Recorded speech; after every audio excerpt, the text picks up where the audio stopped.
Existem filmes que você tem que ver para poder xingar os outros que eles têm mau gosto. A mesma coisa para os livros e para os quadrinhos, que é aquilo que nos interessa muito. Então, para você aprender a xingar o seu amiguinho que não leu coisa boa, nós vamos listar para vocês os quadrinhos para cagar regra. Então, assim, ó, para começar, nós vamos falar dos quadrinhos mais importantes e os que vão fazer que tu defeque muita regra por essa boquinha linda. Nós vamos começar pelos anos 2000, tá? Então, hoje começa um grandioso quadro, Quadrinhos para Cagar Regra!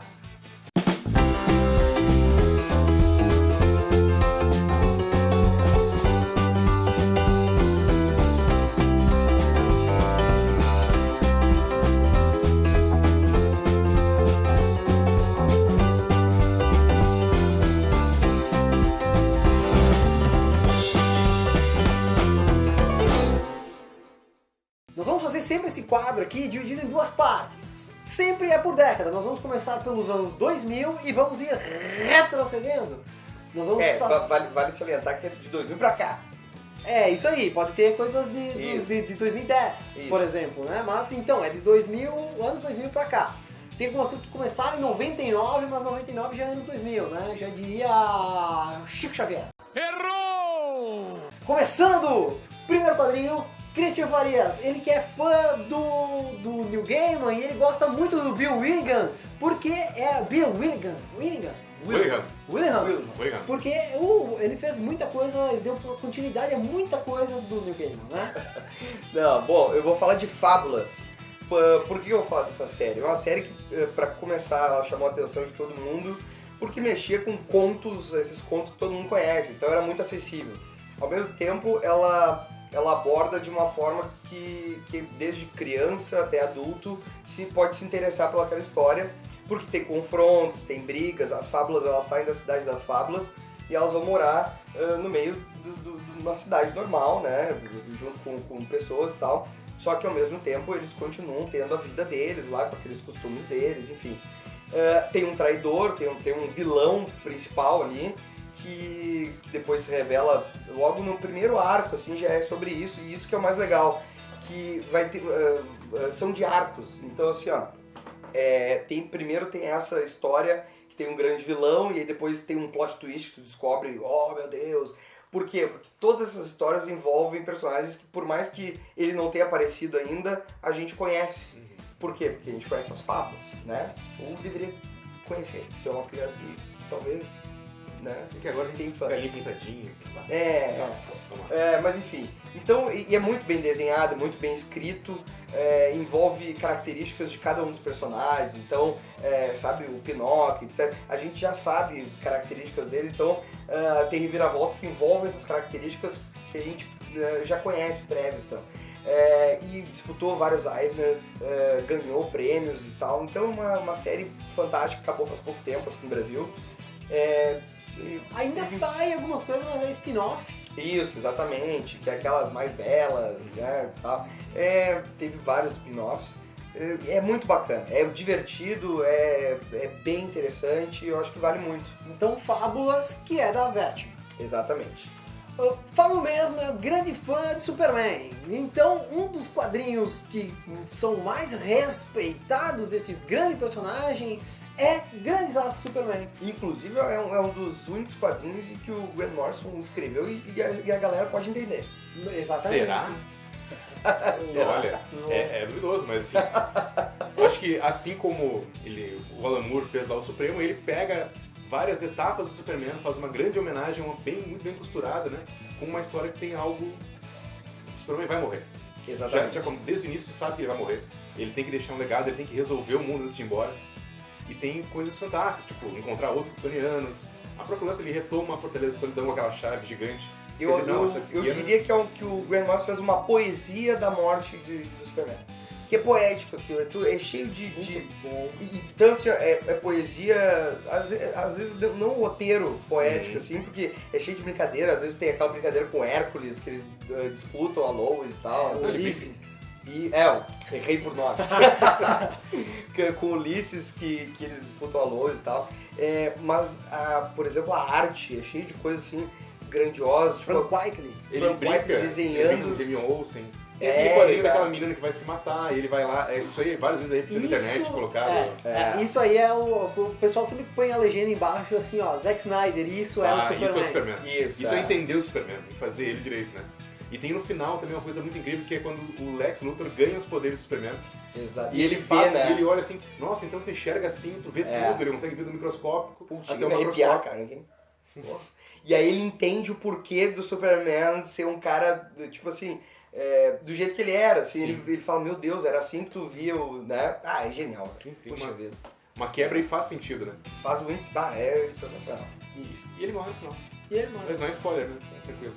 Outro quadrinho que é bem importante dessa época e é da editora Wildstorm, que você odeia muito por grandes clássicos Jim Lee. como Wildcats. Nessa editora, nesse selo, bosta aí, enfim, lançaram-se um quadrinho chamado Authority. Para entender Authority, o bom é que você começar do princípio que vem o Stormwatch. Isso tudo, assim, o Stormwatch foi criado antes por outros caras que não vale a pena ressaltar o nome, porque é uma bosta. Mas quando que o Warren Ellis, o grande Warren Ellis, que copia muito cara, mas que é bem genial, ele pegou o Stormwatch e ele disse assim, cara, essa equipe é muito boa. O que é o Stormwatch? Se você assistiu ao desenho da Liga da Justiça, é quase isso, é uma galera que tem um satélite lá fora, só que o governo ali, a ONU, manda neles e eles vão pra qualquer lugar do mundo que tá dando uma merda. E é tudo com base que a ONU manda eles fazerem isso. Chega uma hora que dá uma merda federal e eles passam a não responder mais para a ONU porque a ONU trata daquilo que lhe bem convém e eles querem trabalhar para a humanidade, não para a ONU. Então eles largam lá da ONU, se desfaz o grupo, que o grupo era gigantesco, fica só um seleto grupo que forma o Authority. E aí no caso, como tu falou, por exemplo, trabalhar para a humanidade, não trabalhar da forma deles. Sim, exato. E aí, isso que eu acho que é o genial dessas histórias. Não, e o lema é aquele, você tem poder pra mudar o mundo, então é teu dever mudar o mundo. Exatamente. E da forma que tu... Não é aquela coisa assim, o certo, o errado, às vezes tu tem que quebrar ovos pra fazer um omelete, entendeu? Isso, que daí muitas coisas que acontecem ali não é aquilo que a política recomendaria fazer. Até por isso que eles cortam com a ONU. Porque, por exemplo, eles vão lá num país que tem um ditador lá dominando lá o negócio. Eles chegam lá e quebram a porra toda, foda-se, sabe? Tudo, sabe? Eles não estão nem aí. Então com a ONU eles tinham que tudo, cuidado e tal, não sei o que. Não, quando que vai o Authority o bicho vai pegar mesmo. Só que eles vão resolvendo os problemas do mundo e o mundo vai tendo problemas cada vez maiores porque, enfim, os problemas do mundo eles vão resolvendo e daí só vai ter lá um problema lá daqui a altos tempos porque chegou um monte de alienígena. E daqui a pouco lá o próprio governo que cria uma defesa contra o Authority, eles tentam lutar contra o Authority, até meio que ganham. Eu acho que é importante a gente falar, acima da história em si, é falar que mudou o parâmetro de quadrinhos, essa história do... Né? O Ellis conseguiu, por exemplo, os Supremos não existiriam sem Authority. Né? E, cara, isso aí foi assim, foi uma mudança, uma chavinha assim que... E aí vários quadrinhos começaram a imitar isso, começaram o cara ser bom e ao mesmo tempo ele ter atitudes questionáveis, sabe? Isso. Ao mesmo tempo, virou moda, os caras fazerem histórias assim. Mas pensa também, aquela coisa do anti-herói, só que elevado num patamar novo. Exatamente. Isso, daí ali tem vários personagens icônicos, principalmente, assim, um que a maioria do pessoal sempre lembra é o Apollo e o Meia-Noite, que é o casal gay do Batman e Superman, e eles são muito mais foda do que o Meia-Noite lá, o Midnight, ele é... Cara, assim, ele bota o Batman no bolso, porque não é que ele é o Batman, ele foi desenvolvido geneticamente pra ser o Batman. Quando o cara vai dar o soco, ele já sabe como é que vai vir o soco, então não é preparo, ele sabe prever o futuro mesmo. Tá? Então, é muito foda. É muito foda. E daí tem a Jane Sparks, que é a melhor heroína de todos os tempos, na minha humilde opinião. E também, daí tem aquela parte do herói falho, tem o Doutor, acho que é Doutor o nome daquele cara, que ele é tipo o Doutor Estranho, misturado com o Senhor Destino, né? Sim. Que ele é um cara que ele diz assim, ele faz as magias dele, é que nem assim, transformei a tua pele em kryptonita, sabe? Daí o cara se transforma em pedra e cai, sabe? E ele faz isso, só que ele é um drogado do caralho. várias vezes eles vão lá chamar ele tá tendo uma overdose lá de heroína, sabe? E é muito bom. Então, Authority do Warren Ellis, depois aí tem outros caras que escrevem, tem o Millar que escreve um tempo, até vem o Garfênis, acho que escreve também. Enfim, daí vem uma outra galera. E o legal... Mantém meio mais ou menos o nível. É legal da gente falar que isso aí não foi do nada, assim. O Warren Ellis também não desenvolveu, não inventou a roda. Nos anos 90, por exemplo, a gente já tem histórias, aí a gente vai falar em outro vídeo dos anos 90, mas, por exemplo, que culminaram em várias coisas, né, que resultaram no Authority. Por exemplo, assim, o Preacher já tinha coisas questionáveis, Transmetropolitan, O Watchmen mesmo. O Watchmen, tudo. O Watchmen é o precursor, né? Mas, enfim, várias coisas, então, questionáveis e tal. Só que a última grande revolução que se teve, assim, né, de plot dos quadrinhos foi Authority, né? Exatamente. Outro quadrinho que é bem emblemático, que é de um cara que é autoridade máxima dos quadrinhos, que é do Alan Moore, que é a Liga Extraordinária. Bom, então tu pega não só, né, tem aqueles personagens principais, é um Penny Dreadful além do limite, né? Quer dizer, Penny Dreadful vem depois, não dá pra falar, né? Mas pega personagens da literatura inglesa, junta elas, faz um Dream Team e tu insere eles numa trama ali que também a elenca e traz uma série de referências, desde da Poliana. Então, tem uma parte lá onde eles vão buscar o Homem Invisível e ele se diz o Espírito Santo e ele vai lá pegando as menininhas no lugar onde mora a Poliana. E a Poliana é super feliz. Nossa, o Espírito Santo e tal. Não. É inacreditável, né? É fantástico. Ele consegue usar os personagens dentro das suas características próprias, funcionando dentro de uma trama comum que vai levar... É spoiler falar o final? Acho que sim. Tá, então Tá, deixa pra lá. Sem spoiler. Bom, e depois disso tem a primeira etapa ali, onde eles vão... É spoiler. Mas na segunda eles já pegam Guerra dos Mundos, cara. Então, é fantástico. Acaba ali com os marcianos chegando e tu descobre, entre outras coisas, que lembrem, né? Dr. Jekyll e Mr. Hyde, o monstro tem visão infravermelha. Então ele enxergou o Homem Invisível o tempo todo. E o final do Homem Invisível é fantástico. E sabe o que é o mais legal? Eu acho que assim, o Alan Moore consegue fazer uma história que flui e é bacana e te prende. E com personagens que por muitas vezes as pessoas não gostam muito de procurar porque é maçante, porque é mais antigo, é uma literatura mais clássica e tal. Mas não, ele conseguiu fazer uma abordagem que flui e tal. Isso é... Não, é uma coisa que é replicada depois em várias tentativas, em várias histórias, literatura, quadrinhos, filmes. Não, além de tudo, então nós temos aí, primeiro, não cair na vala comum, né? Não usar no caso aí, o Sherlock Holmes. Eles usam o Moriarty, né? E aí tem todo... Esse é o spoiler que eu não queria entregar, mas é tudo bem. verdade. E aí tem também um antepassado James Bond que aparece aí, chutando bolinhas. Ele que une a galera e tal. Isso é muito bacana. E fora que nós temos, então, o século, né? Que agora até saiu não faz muito tempo, a Liga Extraordinária Século, que é levando para os dias atuais. Harry Potter. Tem Harry Potter e etc. E por aí vai, né? Ele vai continuar escrevendo, acho que vai ter mais um ou dois, acho que é pra finalizar, né? Sim. Um negócio assim. E então é uma coisa que ainda nós vamos ver coisas novas aí e já é um clássico absoluto, Liga Extraordinária. Como não? Por último, mas não menos importante, né? Fugindo do óbvio, né? Essa frase tão genial que eu acabei de inventar. Guerra Civil da Marvel. Bom, veio o senhorzinho Mark Millar, que é um rapaz que sabe fazer muito bem histórias que sempre dão algum pano pra manga, Isso. né? Pra galera, que ele fale mal ou fale bem, mas fale de Mark Millar, né? Isso. E ele foi lá e fez outra que eu acho que assim, revolucionou em termos de mainstream, assim, DC e Marvel. Eu acho que ele movimentou muito, por quê?